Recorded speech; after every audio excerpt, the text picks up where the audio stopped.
په خیر راغلی ملګرو. په دې فلم کې د دویم جنګ عظیم قصه شوې ده چېرته چې هټلر په 1940 کې په ناروې باندې قبضه وکړي او هلته ډیر خلک مړه کړي او څه غلامان کړي. د دې واقعې په 3 کاله پس یعنی په سکاټلند کې ټریننګ شروع کړي چېرته چې دوی دا زده کړه کوي چې موږ به د هټلر نه خپل ځمکه واپس څنګه اخلو او دلته د دوی ټریننګ د برټش پوځ کوي. د ټریننګ نه پس د هټلر د بیس کیمپ او جهازونو تباه کول لپاره او د آرمي له شکست ورکول لپاره یو ټیم منتخب شي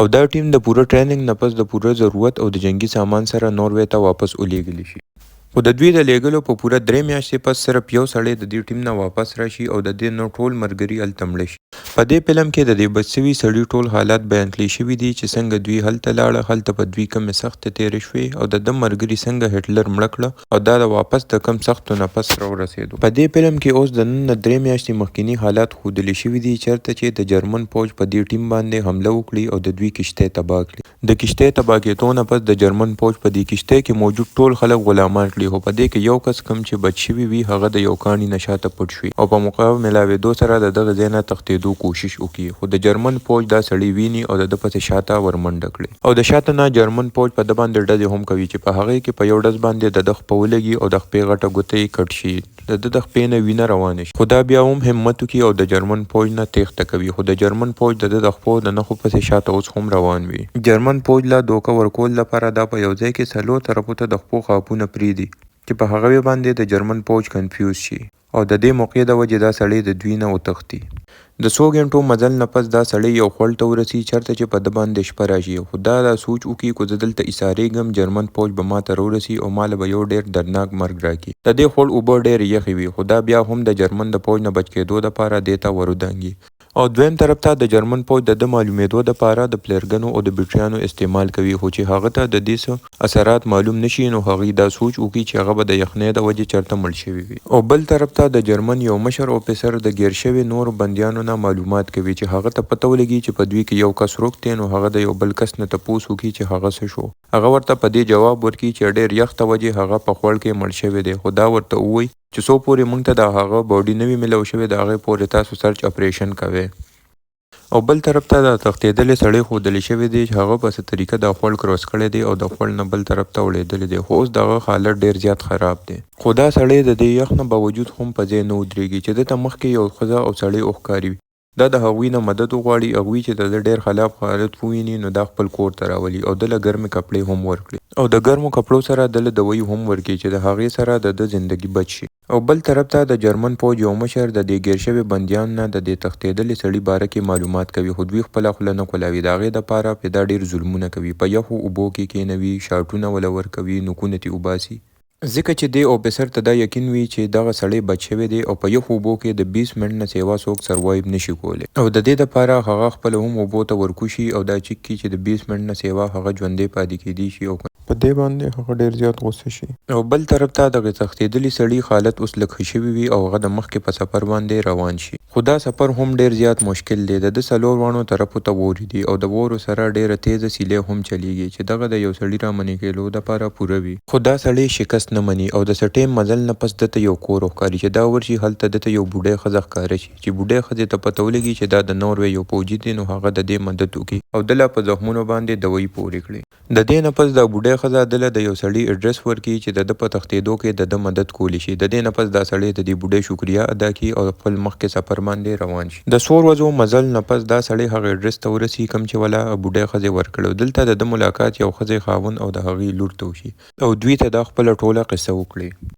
دا ښځه خاوند دې سړي ته ووایي چې ستا ملګري په کوم هاسپټل کې دي، په هغې کې د دې ملګری ده او هغې دې ته ویلي چې د ده ډېر ملګرو باندې ظلمونه شوي، د هغې وجې د هغوی حالت ډېر زیات خراب دی او څه د ډېر ظلم وجې مړه شوي دي. په دې باندې دا سړی ډېر زیات خفه شي. د دې نه پس دا د اراده وکړي چې دا به دې ځای نه سویډن ته ځي چېرته چې جرمن آرمي دا نشي معلومولی. په دې باندې دا وړه ماشومه ده له د سویډن د تلو نقشه ورکړي. بل طرف ته چې جرمن پوځ ته د دې تښتېدلي سړي معلومات میلو نشي، د ده د نور ټول ملګري هم مړه کړي. بل طرف ته دا تښتېدلی سړی د نقشې مطابق یو سړي خواله ورسي چېرته چې هغه میان نه وي او دا ده ته د سویډن د تلو دپاره ریکویسټ وکړي او دغه سړی د ده مدد کولو دپاره تیار شي او دا په خپله کښتۍ کې د سویډن طرف ته روان کړي. د څه ټیم مزل نه پس دوی یو ځای ته ورسي چېرته چې دا سړی د کښتۍ ودرېږي او د تښتېدلي سړي له څه ګرمې کپړې ورکړي او ده ته د سویډش طرف ته لارې ته اشاره وکړي چې په دې طرف لاړ شه. او دا تښتېدلی سړی د سویډش په طرف باندې روان شي. بل طرف ته د جرمن پوځ د کپټن ته اوس دا باور وشي چې دغه سړی مړ شوی دی او دا د پوره کسانو ریپورت تیار کړي چې دا ټول کسان مړه شوي دي.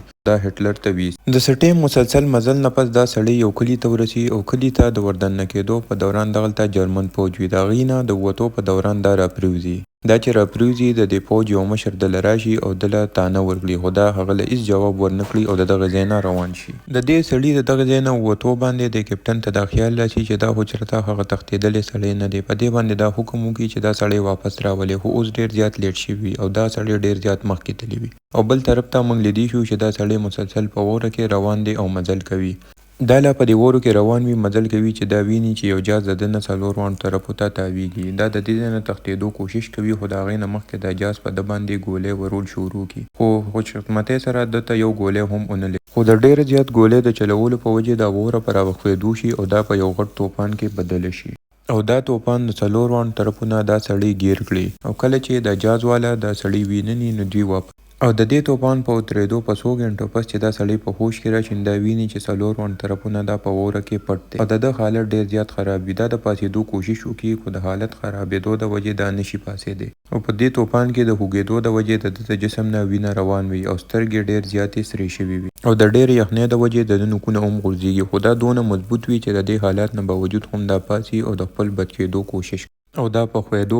ورو د دغه ځای نه راوځي. او بل طرف ته موږ دا جرمن کپټن لیدی شو چېرته چې هغه ته وویلی شي چې هغه تښتېدلی سړی د واورې په توپان کې مړ شو، خو د ده د پاسه د یو بل مشر کپټن اوس هم یقین نه راځي او دا د هغه د باډي د سرچ کېدو دپاره یو ټیم ولیږي، خو د اوسه پورې دغه تښتېدلی سړی د دې ځای نه وځي. خو د جرمن پوځ ته د خوراک، د سامان او دا نقشه میلاو شي چېرته چې دوی دا د کپټن له راوړي. په دې باندې کپټن په دغه علاقه کې سرچ اپریشن حکم وکړي او دا حکم وکړي چې لاړ شي او هر یو کور ته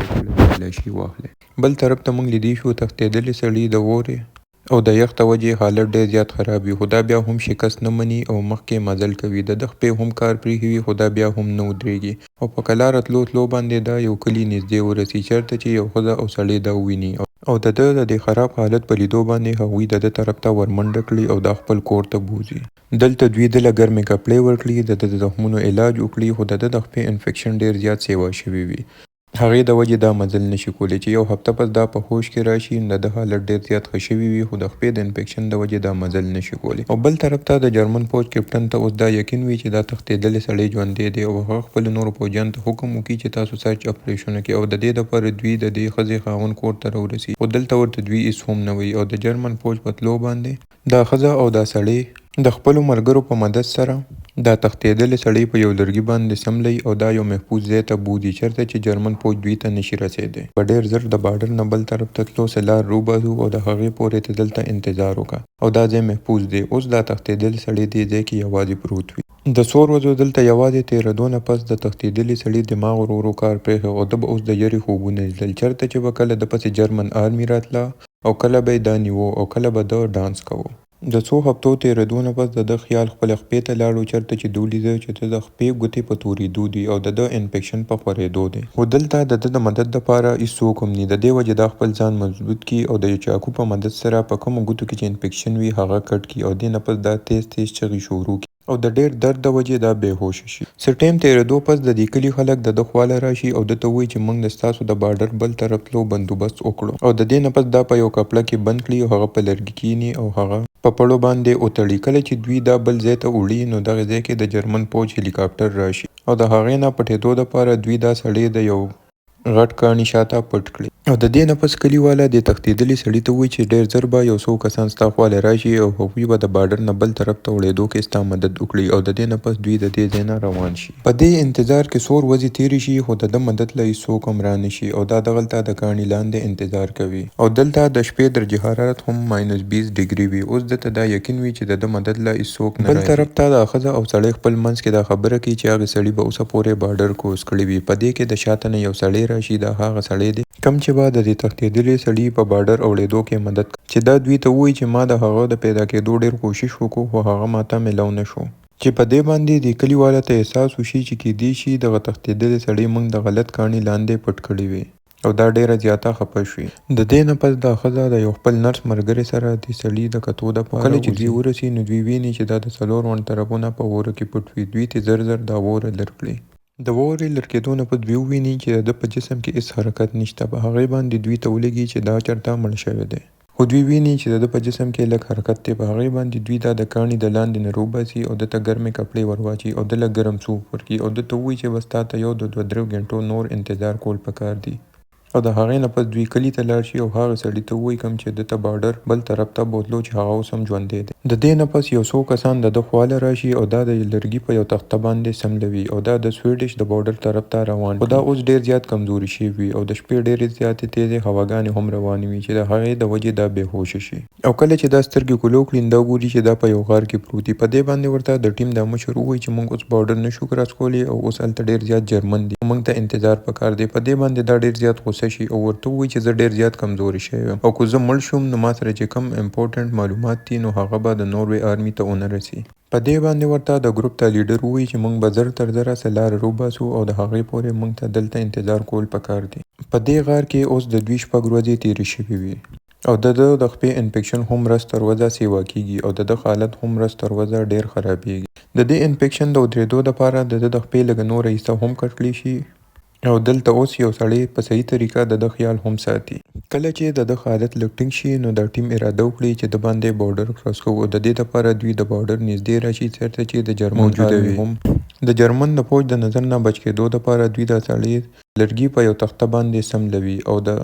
او د اوسو یو جن چې دغلته موجود وي هغه د سویډش بارډر طرف ته روان کړي او هغې کې د یو اوسۍ پسې د ده دا لرګي هم وتړي. د هغې د وجې دوی د جرمن فوج د نظر نه بچ وي. ډېر زر د سویډش بارډر طرف ته روان وي او بارډر کراس کېدو ته ډېر زیات نږدې وي چې هغه ټایم کې یو لرګی چې کوم د اوسۍ پسې تړلی شوي هغه وخیږي او هغې وجې د ده دا لرګی پرېوځي. په دې باندې اوسۍ مخکې لاړې شي او د ده د لرګي دا تخته شاته پاتې شي. په دې باندې د جرمن نظر په دې باندې پرېوځي. دې نه مخکې چې جرمن والا په ده باندې ډز کړي وي دا د خپلو ګوتو په مدد سره چې د جرمن فوج هم د ده طرف ته روان شي. په دې باندې دا سړی دا اراده وکړي که دا چېرته ګیر هم شي دا به د جرمن فوج په ګولۍ باندې نه مړ کېږي او دا به په خپله ځان مړ کړي. د دې دپاره دا خپله تمانچه روباسي خو په دې ټایم کې یو معجزه وشي او کوم اوسۍ چې دا ځان پسې راکو هغه د ده خواله راشي او دا د لرګي د هغې پسې وتړي په هوا کې یو پای وکړي. په دې باندې د اوسۍ د بارډر طرف ته په تیزه روانه شي او د ده لرګي هم ځان پسې راکړي. جرمن فوج په ده باندې ډېرې زیاتې ډزې شروع کړي خو د هغوی یو ډز هم نه اوسۍ او نه په دې سړي باندې ولګي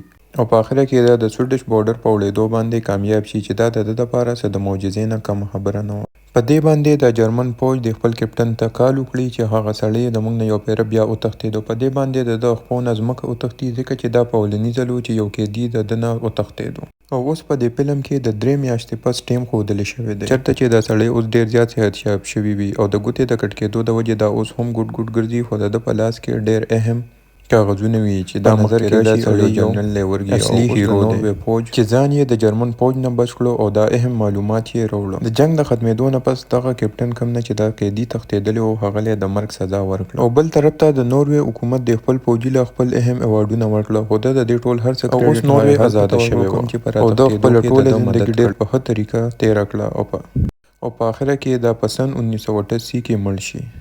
دا وه د دې فلم قصه چې دا په یو رښتونکې قصه باندې